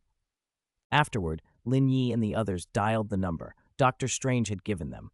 "Hello, who is this?" A familiar, sulky female voice, one Lin Yi and his companions knew well, answered. They all froze for a second. "Is that the little mage girl from last night?" "Violin slacker Poby. Yeah, that fits. The little black robe, the tiny hat with fluffy ears, short, hard to see. Hiss. This really could be her. But her personality sounded off. Violin slacker Poby scared enough to wet herself? That didn't match. Still, she was a slacker in her own way. Do you remember me?" Lin Yi asked. "Eh?" On the other end, Violin slacker Poby, in the middle of refining a beauty pill, was startled by his voice and accidentally dropped the handful of ingredients she'd been holding. Ah! Boom! A scream and an explosion crackled through the line. Even over the phone, Lin Yi could tell she was in trouble. Violin slacker Poby had botched the refining badly. The beauty pill experiment failed, and the room was a mess. She staggered up from the chaos in her underground workshop, but the phone call hadn't been cut off. "Are you okay?" Lin Yi asked gently. Groggy, she leaned closer to the phone, then managed, "I'm fine." "Did something explode?" "Yes." "Did you cause it?" "Yes." She shook her head in that helpless, guilty way, as if she were going to answer everything honestly. "Okay, you didn't get badly hurt, did you?" "No." "Was it during an experiment with your beauty pill?" "Yes." "Are you really not in any danger?" "I don't know." "That sounds bad. Where are you? We'll come help right away." "I'm near the Bronx Zoo. My magic shop is called Weiss's Magic Shop." "So you really are Weiss?" Lin Yi exclaimed. Weiss was momentarily stunned. "What? Nothing. We'll be there soon. Try to lie down and don't make anything worse." Okay, thanks for caring." "You're welcome." Lin Yi hung up, briefed Weiss and Raven, then they hurried toward the Bronx Zoo. Mephisto had stopped walking. "Then I guess we part ways here," Lin Yi said. "Huh? Can I come with you?" Mephisto asked. "I would love to," she admitted. "This sounds so interesting, but my father wouldn't let me go. He's pretty strict," Mephisto said helplessly. "Ah, that's a shame. We'll come back to see you after this, okay?" "Really? You guys will come back?" "Of course. Right now, it's important not to waste time. Weiss needs to master runes. I still have questions I want to ask the curly-haired doctor, so we'll definitely return." Mephisto brightened. Making new friends and then disappearing without a word would have upset her. "By the way, is there anything you want? If you can't leave the inn, we can buy it for you later. Mephisto's eyes lit up. Actually, there's something I've always wanted but never had the chance to get. Oh, what is it? It's comics, Spider-Man comics. Lin Yi blinked. Spider-Man existed in this world, and there were Spider-Man comics? He hadn't expected that. Really? Yes, I'm a huge fan. I follow every issue online, but I never had the chance to buy the full set. My father never let me go out alone to mix with humans. If it's not too much trouble, could you bring back the complete Spider-Man collection? Mephisto clapped her small hands like a kid on Christmas morning. Haha, okay? Lin Yi smiled and agreed. With waves and goodbyes, they left the Monster Inn. Being friends with humans. So this is what it feels like, Mephisto murmured, savoring the moment. What she didn't know was that her father had been watching everything in silence. A doting father like him wouldn't have allowed Mephisto to spend time alone with strangers without vigilance. A string of encounters and stories had slowly softened his distrust of humans, but that didn't mean his guard was down. People varied so wildly. Some were gentle like Mephisto's mother, others were cruel. How could Dracula not be wary? If Lin Yi and his friends turned out to be duplicitous, he'd be exposing his daughter to danger. He would have stepped in immediately if they'd suggested Mephisto leave with them. Fortunately, they hadn't, so Dracula still considered Lin Yi and the others acceptable, just barely. Friends, huh? Perhaps, Dracula muttered to himself. Back with the group, Weiss watched Lin Yi with mock annoyance. Can't you stop radiating that goody two-shoes aura everywhere? Do I have that? Lin Yi asked innocently. Of course you do, Weiss scowled. Do you think the three of us, me, Raven, and Gwen, aren't enough and you want to expand your harem? Unless you all agree, I wouldn't, Lin Yi said evenly. Is that so? Weiss pressed. Honestly, the three of you already keep me busy, Lin Yi said. Do you think I'm complaining about not having enough free time or that I have too much unused energy? Weiss went bright red. We aren't that extroverted. Isn't that just something every girl has? He grinned, and Weiss's blush deepened. Weiss, he's right. Your libido is definitely dozens of times higher than an ordinary girl's, Raven added without missing a beat. Weiss buried her face in her hands, mortified. There, even Raven said it, Lin Yi teased. So how could I possibly fall for another girl? Okay, that's reasonable. Weiss relented, but her eyes narrowed. If I find out you've been secretly flirting again, I'm going to be furious. No chance of that, Lin Yi said. But where would I even find the opportunity? Raven and you are practically inseparable, and now you're always with me too. Weiss shot back. Who knows? You're the best at coming up with crazy schemes. Maybe you've learned shadow clone jutsu and are sending clones to flirt with other girls somewhere, Weiss accused. Damn it, Weiss. What happened to your imagination? Lin Yi cried. Wow, that's a great idea. If I ever have clones, I'll use your method. You scoundrel, Weiss cried, rushing forward to pummel Lin Yi's arm with her little fists as everyone else burst out laughing. 95. The bad late-night Bobby soon Lin Yi and the others arrived at Wei Guxi's shop. It was surprisingly well kept, a proper storefront that gave off a distinctly magical vibe. Hard to imagine it belonged to Bylon's slacker Poby. The door, however, was locked, no sign of business. If they wanted in, they'd either have to force the door or let the Raven open a way. This place is full of strange things, the Raven observed. But where is that kid? Weiss asked, looking around. There was no sign of Poby anywhere. She said she was in her underground room. There should be an entrance or a switch somewhere, Lin Yi said, and after a quick search, he found a hidden hatch beneath a table. So that's where she's hiding it. They followed the stairway down and found Wei Guxi lying sprawled on the floor. She looked terrible. Wei Guxi, are you all right? Can you hear me? Lin Yi hurried forward, calling to the messy, slacker-like Poby.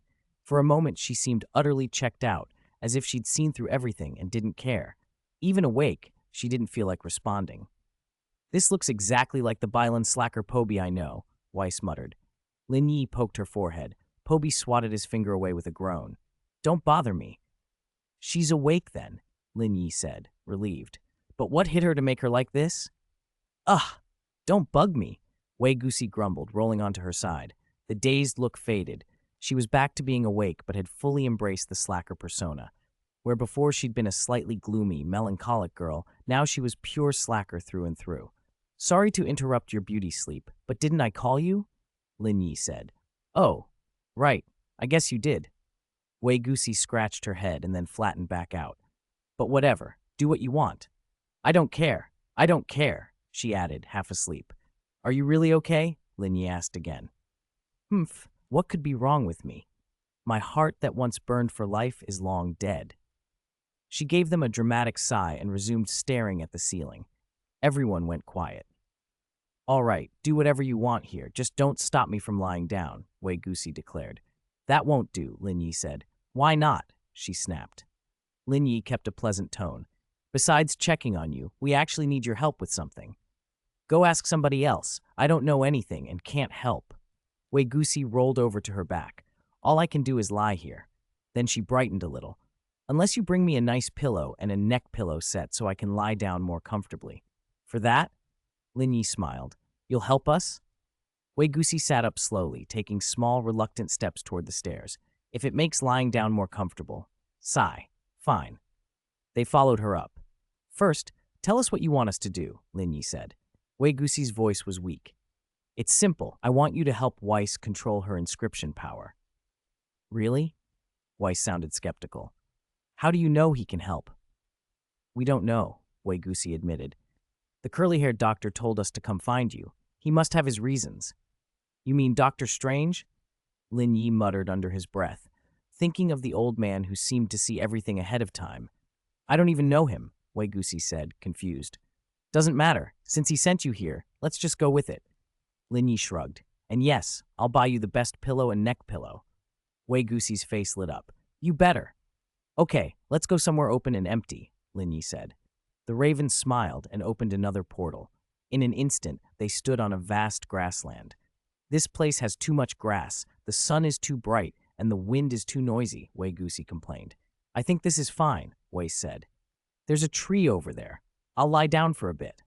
Wei Gusi made a face but shuffled over to the big tree on a nearby hill. "Hey, we can talk about lying down later. You'll get a long lie afterwards, I promise.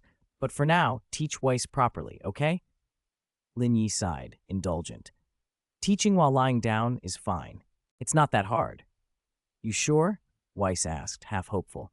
"Lying down is a pain and wastes brain cells," Lin Yi grumbled. Yet he went along with it. "It's weird. This power feels like something from my ancestors, but I don't possess it. And yet I'm here helping the person who stole it learn to use it. Life is funny." Wei Gusi flopped down and let out all her gloom in one long complaint. Lin Yi and the others exchanged exasperated looks as she began to vent. 96. A tutorial on how to play badly with Poppy. Wait, you're a descendant of that ruined bloodline? Lin Yi had considered the possibility, thought it unlikely, and yet it was true. Wei Gusi sighed and gave up trying to struggle with anything. "It doesn't matter anymore. I planned to hide who I was, but now, whatever."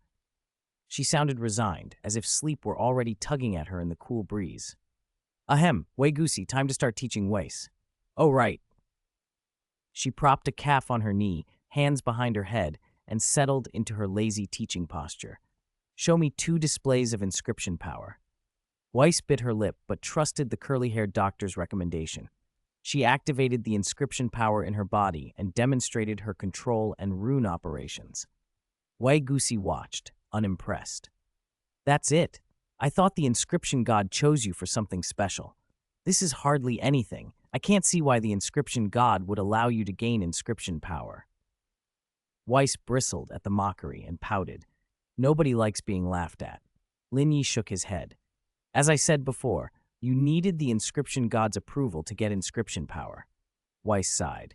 She clearly only trusted what she wanted to believe, and no amount of reasoning would help. Lin Yi let it go. Arguing was useless. Raven and Weiss both seemed to understand and didn't get into a fight, so everyone went back to their own business. "All right, stop there," Wei Gusi said after a moment. "I get the idea. At your current level, to fully master inscription power, you'd need over 100 years of hard training." 100 years? Weiss stared in disbelief. "It's already fast," Wei Gusi corrected. "To perfectly master such powerful inscription power, 100 years is actually short." Weiss's face fell. "Then, How long to hide my inscription power so no one can see me on that inscription map thing? Waigusi shrugged. That's easy. With your talent, you could do it in 2 or 3 days of training. 2 or 3 days?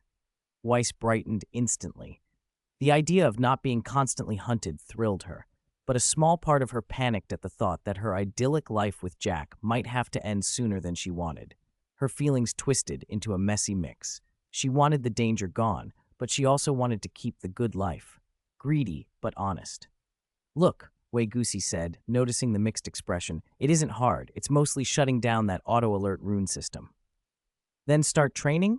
Lin Yi asked. Weiss wanted to be thorough. Maybe we should start with basics, a good foundation.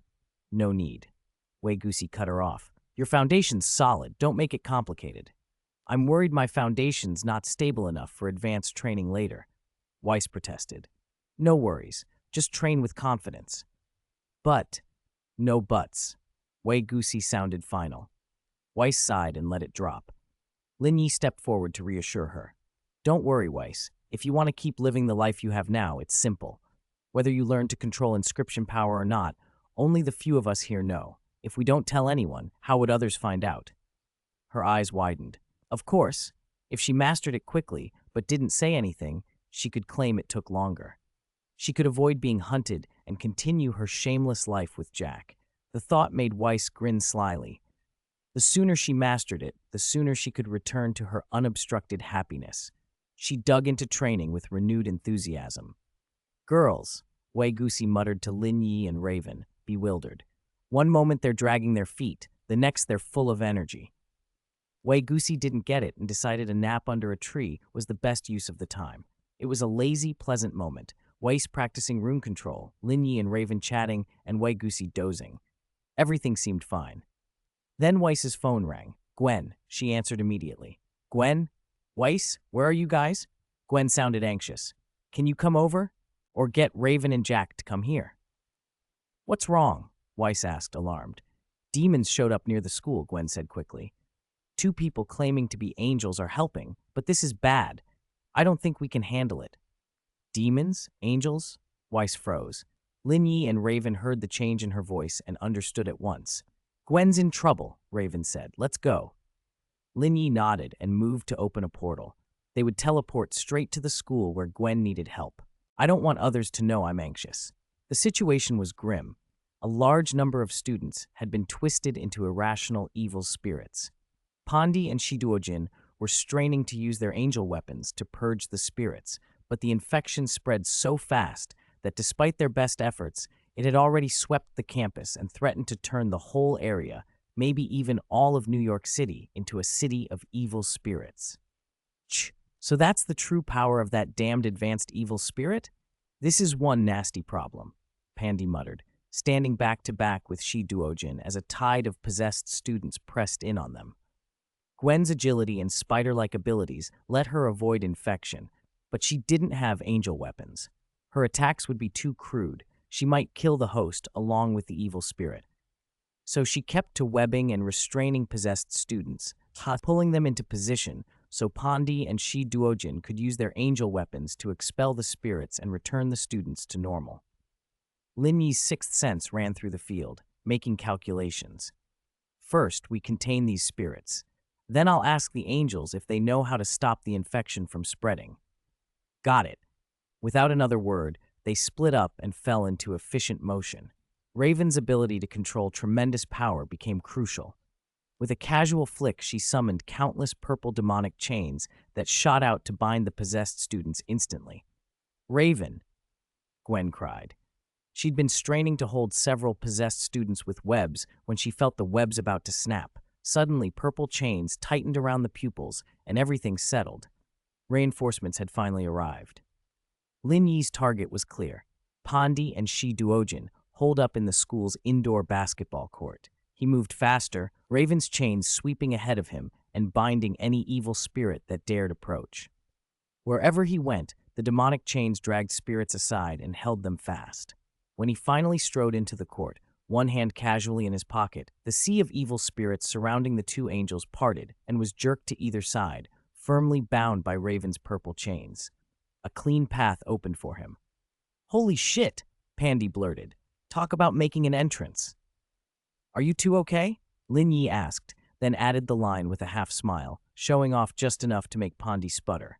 You show off. Why are you being so flashy? Trying to seduce me or what? If that was the plan, I'd say it worked, Lin Yi teased. Pandy, who'd been scowling, suddenly pouted and leaned toward him. Lin Yi reflexively raised a hand, blocking her with an exaggerated grimace. This isn't the time for jokes. He dropped the act and got straight to business. How do we stop this infection from spreading, and how do we return the students to normal? Pandy recovered her professional face. There's only one way. Find the source and eliminate it at the root. If we destroy the source, the infection will stop. The angel weapons we have can then restore the infected humans to their original selves. So do you know where the source is? Lin Yi asked. Pandy rolled her eyes. If we knew that, we wouldn't be in this mess. She glanced around. But since it started in the school, the source is probably still here. If we're fast, we might find it. Lin Yi didn't waste a second. He activated demonization and began a rapid sweep of the school. Thanks to the vitality Raven had infused into him, he could sustain demonization much longer now. His strength and speed had jumped too. What had once been barely supersonic now felt like a qualitative leap. Using time stop and accelerated searching techniques, he swept through corridors and rooms. Soon enough, he found the origin. Hiding in a wardrobe in the girls' changing room was the source, a sullen, dark otaku-turned-evil spirit cowering beyond its hiding place. No, don't! The thing squealed when it realized it had been found.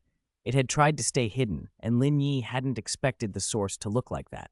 Before he could decide what to do, the figure hurled a small, compass-shaped spirit weapon at him. Lin Yi sidestepped easily. The attack was weak. Apart from its infectious power, the creature didn't have much else. Please, don't! Don't bully me! It wailed, curling up and clutching its head as if it were a bullied nerd who'd been pushed too far and then touched by some dark spirit.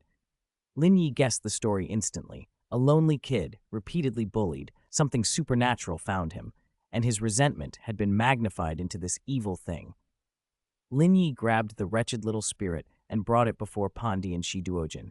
They blinked in disbelief at how quickly he'd located and captured the source. Found it that fast?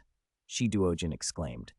Lucky, I guess, Lin Yi said, dispelling demonization as he spoke. Fortunately, the source is just some gloomy otaku.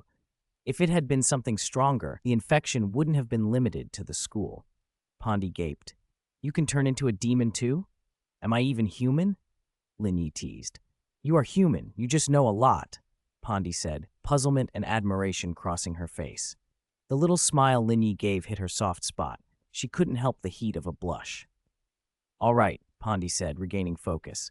First we'll deal with the source, then we can use the angel's weapons to restore the students. That should end it. Before that, we should ask this guy if he knows anything about the divine evil spirit, Shiduojin added. Pandy's expression shifted. She didn't want Lin Yi to see how impatient she was, so she put on a serious face and stepped forward to interrogate the captured origin, determined to find any clue that might lead them to the true culprit behind the infection. 98. Pandy's interrogation?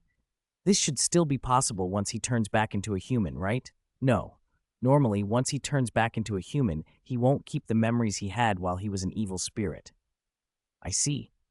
Lin Yi looked down at the otaku spirit writhing on the ground, trying to crawl away. The spirit froze when it realized it had been noticed, trembling with fear. I'm not good at interrogations, it blurted. If I'm not careful, the other person might just die. You two should handle it. Really? Pandy and Shiduojin exchanged a curious glance. Could this timid guy be secretly some kind of sadist? Lin Yi only smiled slightly. I don't have any good memories either, the otaku continued. Interrogations never went well for me. That answer made Pandy and Shiduojin even more curious about Lin Yi's past. Raven and Gwen, who had also arrived at the basketball court, found themselves intrigued as well. They knew Lin Yi had a painful history, but they wanted details. What girl wouldn't be nosy about her boyfriend's mysterious past? They didn't want Lin Yi to relive the painful bits, but they were eager to know about them. Fine, this won't take long, Pandy said, scratching her head as she stalked up to the cowering figure and with one commanding motion, grabbed him by the collar. "Hey kid, tell me who turned you into this. What did he look like? Where is he hiding? If you tell the truth, I'll make it quick." Lin Yi could tell at a glance that Pondy had no idea how interrogations actually worked. She was just imitating the dramatic moves from cheap movies. Raven and Gwen just stared. The blonde angel in front of them looked nothing like an angel right now. "No, don't. I can't tell you. I don't know anything. I don't know anything," the otaku whimpered. Pondy was exasperated. "What's the matter with you? If you're so scared of dying, just blurt it out. Are you a coward or brave? Trying to mess with me? Believe me, I'll shoot you in the next second." She drew her angel handgun and pressed it against the spirit's forehead. "No, no, I don't want to die. I don't want to die," the spirit screamed. "I still have so much anime to catch up on, so many games I haven't finished. I don't want to die. I don't want to die." Its wailing and thrashing left everyone speechless. Lin Yi couldn't help but feel a strange sympathy. Maybe it was because he'd been a hardcore gamer in his previous life. He remembered that desperate, petty panic all too well. He'd once dreamed of being a Street Fighter world champion. This otaku's laments about unfinished games and missed anime felt very familiar. The specifics were different, but the core, an all-consuming childish fear of losing what little joy you had, was the same. Raven and the others watched Lin Yi with curiosity. They'd never seen him so wistful before, not even when he talked about being cloned. They couldn't understand why failing to stand on the world championship stage would still sting him so much. It was a uniquely gamer fantasy, the thrill and romance of being a champion. Lin Yi didn't voice it then, but he believed he could win in this world by other means, maybe with his own fists instead of a controller. After a short, useless standoff, Pandy gave up. She sighed, helpless. "Ah, forget it. If you won't say anything, you might as well die." She pulled the trigger. The angel weapon's exorcism was quick and clean. The evil spirit dissolved, and the otaku reverted to his ordinary human form, groggy and disoriented. "Huh? Where am I?" he mumbled. The weapon's effect was efficient. One hit, and the spirit returned to being human, sane but with some memories erased. Not remembering his time as an evil spirit, and therefore not remembering harming people, was probably for the best. "You're giving up," Shiduojin muttered. "I tried threatening him. It didn't work. I don't know what that thing did to him to make him stay silent like that." Pondy shrugged. "Maybe it used some method like, if you tell anyone, I'll erase you. That would explain why he was too scared to speak even to save his own life. Talking would be certain death. Not talking gives him a sliver of hope we might let him go. He's probably clinging to that false hope. That actually makes sense." Pandy looked at Lin Yi, impressed. "You really know this sort of thing. Were you an interrogator before?" Lin Yi only smiled and said, "It wasn't that simple." That single answer shut Pandy up. Inside, she burned with curiosity. Why did Lin Yi always seem so mysterious? Why did he keep pulling her in? Her thoughts went from annoyance to a kind of reckless longing. She'd never admit it, but if this went on, she might do something foolish. Of course, she'd never actually force him, at least not in reality. She was all bluster and bravado, but she had a surprisingly soft spot for pure feelings. It was ridiculous, and also infuriating. In the end, there was no progress toward tracking the other divinely made evil spirits. Given what Lin Yi's sixth sense had warned from the start, they'd expected this would be tricky. Still, it was fortunate Lin Yi and Raven had shown up when they did. If the infection had spread for just a few more minutes, New York City might have become a city overrun with spirits. The danger posed by these God-made evil spirits was alarmingly high. 99. Confidence in appearance. After wrapping up the trouble, Pondy and Shiduojin prepared to head back to the Monster Inn to rest. It was only then that Lin Yi and the others realized the two angels actually lived so close by. "Ha, this is weird. Why do all the demons and evil spirits always seem to target your school so much?" Lin Yi complained to Gwen. Gwen frowned. "I've wondered that too. Maybe this place is what you'd call a land of opportunity." "Land of opportunity," RWBY echoed. Lin Yi and Gwen glanced at her. "Yeah, some places just attract trouble and surprises. People call them lands of opportunity. Or lands of misfortune, or lands of luck," RWBY continued. There are all kinds. Huh, if that's the case, I guess this world's one of those places, Lin Yi said. For me, at least, it's a land of fortune. Riri smiled. All right then, what were you all up to while I was gone? Gwen started catching her up on recent events. After everything that had happened, she suspected school life wasn't going back to normal anytime soon, so she relaxed and chatted. Then Rui took Gwen to where Weiss was practicing rune control. Gwen took in the wide grassland and the breeze on her face and immediately felt refreshed. The heaviness of school and home lifted. Nature and the company of friends made everything seem brighter. If you want to visit us again, just tell me. I'll pick you up anytime, she said. That'd be great. That's my girl, Rui. Gwen hugged Rui tight. Weiss, who had been anxiously waiting nearby, spotted them and leapt forward, arms outstretched to join the hug. I didn't expect you to come too. This is perfect. Lin Yi watched the three of them together and felt a warm, satisfied ache in his chest. Scenes like this were healing. He sighed to himself and then, half joking, half serious, called out, What's the matter? Why are you standing around like idiots? After a moment, Weiss broke off the hug and turned to him, puzzled. Lin Yi froze for a second, then remembered, this wasn't a romance anime. He was the six-winged angel, not a spectator. Three girls all clustering around him was borderline embarrassing. He could feel his composure slipping. What's going on here? This is getting kind of awkward. He muttered before a dismissive voice among them rolled over and pretended to go back to sleep, leaving the rest to laugh. Man, I was only gone for 1 day and so much happened, Gwen said in disbelief. From her perspective, school hadn't even settled down, yet Lin Yi and the others had already dealt with major incidents. Rui mastering her power, Weiss's rune crisis, and now rune control training. Gwen had been ready to complain that she hadn't had a single normal day before calamities returned, but she realized she'd at least had some peaceful time. Lin Yi, she thought, never really had a moment's rest. Lin Yi grinned. You're not exactly ordinary yourself, so it's no surprise you'd think that. Gwen huffed. Wait, am I not even human anymore? Lin Yi pretended to pull on an imaginary gargoyle mask. Anyway, how's your progress been while you were away? My progress? What progress? Gwen asked, puzzled. Lin Yi reminded her about the thing they'd discussed before, Peter Parker. You know, the thing I spoiled for you. Oh, right. Gwen's eyes lit up as she remembered. Peter's actually doing pretty well. With all the incidents at school and things being chaotic, normal campus life hasn't really returned, but he's in a better place mentally. I've been helping him, guiding his thinking. He took my suggestion, started thinking about fitness training, she added. Lin Yi nodded. Good, that's all heading in the right direction. It's thanks to you, little Jack, Gwen said, smiling. Lin Yi waved it off.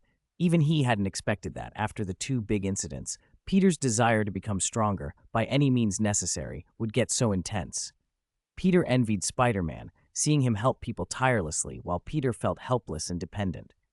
That kind of restlessness pushed Peter to accept any route to strength, even mutation. Gwen's advice to focus on training had hit home. Peter wanted to be stronger, maybe even stronger than Spider-Man one day. That brought up a question that had been nagging Lin Yi. I've always wondered, this world already has you as Spider-Gwen and also Spider-Man. Why are there Spider-Man comics here too? Gwen laughed.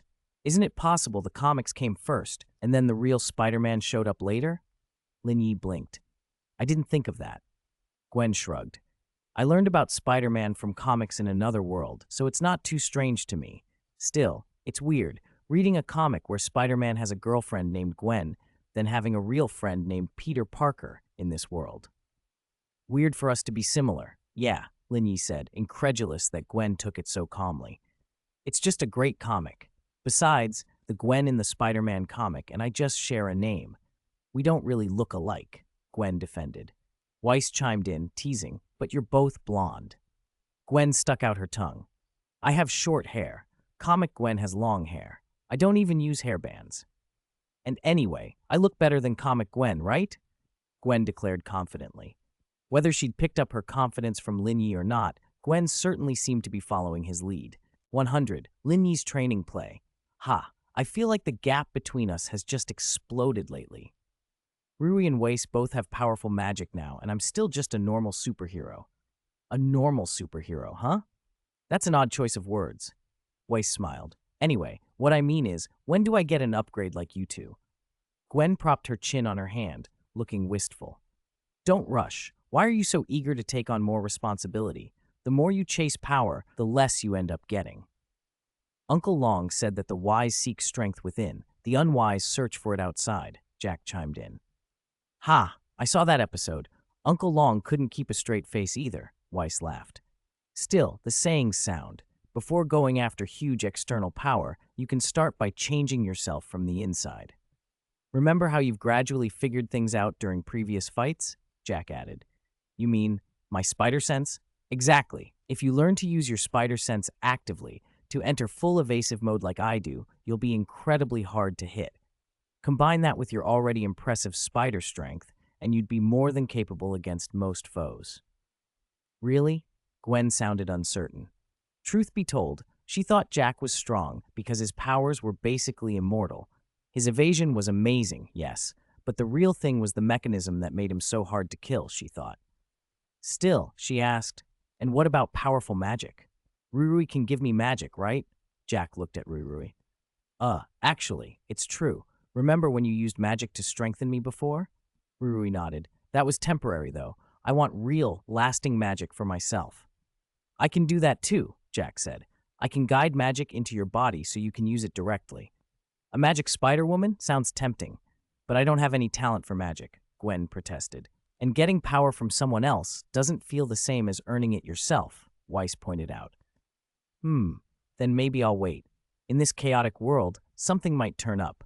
Gwen waved that possibility away, especially with the Spider-Man parallel universe thing. Who knows? Maybe you could get stronger spider powers from other worlds. That's possible, Weiss allowed, but it's only a possibility. Still, something to look forward to. Gwen considered Jack's advice. You said I should seek strength within. How do I do that? Gwen shrugged, and after some thought decided to trust Jack. The inner strength route might be slower, and probably wouldn't make her a world destroyer like RWBY, but having something was better than nothing. All right, then I guess I'm your student. Teacher Jack, what's the first lesson? First lesson in getting stronger. Master your spider sense. Jack, I already know how to use it. No, you don't. Right now, you're using your spider sense passively. You only react to it. Learning to use it actively to go into a full evasion mode like I do takes practice, and you can't do it well yet. Gwen mulled that over. It made a strange sort of sense. Okay, how do I practice? Simple, Jack said with a smile. He stood, plucked a handful of grass, and held it in his fingers. Gwen blinked. And then, stand up, she obeyed, puzzled. Now, don't let these blades of grass hurt you. Gentle joke, right? Blades of grass? Surely these can't hurt me. She was smug, and then Jack flicked a single blade. It grazed Gwen's cheek, almost scratching her face. That knocked the arrogance out of her. What? Do you still think grass is harmless? Jack smiled faintly. But how is this possible? How can you use a blade of grass as a weapon, and so sharp? Are you using some magic I don't know about? Gwen couldn't believe soft grass could be a deadly hidden weapon. No magic. It's just a technique. Anything can be a hidden weapon if you learn how to use it. That's a bit sinister, she complained. Jack laughed. Okay, I'm not making you master a hidden weapons compendium. You just need to use your spider sense properly and dodge my grass darts. Okay, but don't hit too hard. I have a feeling that would actually hurt. Don't worry. I'll scare you, not injure you. Ready? Ready. Come at me. Gwen steadied herself. Hands up. Posture ready. Sizzle. Ow. As her spider sense sent up a warning, the grass dart Jack flicked stabbed into her arm. What? How did that happen? Impossible. Maybe you were too close. Step back farther, Gwen said, distancing herself and bracing again. Go! Ow! This time the grass dart struck into her abdomen. But why? Her spider sense had twinged, but she couldn't see where the attack had come from or track the flying blade. This is ridiculous. What's going on? Weiss and the others were stunned. You still say you didn't use magic? Gwen was adamant. Jack must be doing something clever. I swear you did something. I didn't use magic, Jack insisted. It's just a short-range hidden weapon technique designed to stop you from relying on your spider sense passively. To dodge this, you have to use your spider sense actively, control it instead of letting it control you. Got it? Gwen finally felt the weight of learning something hard. It's hard, Jack admitted, but once you master it, you'll be absurdly strong. Really? Gwen's eyes lit up, but then her expression shifted mischievous. All right, but that's not enough. If I actually learn to control my spider sense, you owe me one fantastic night. Silence. Jack had expected that reaction.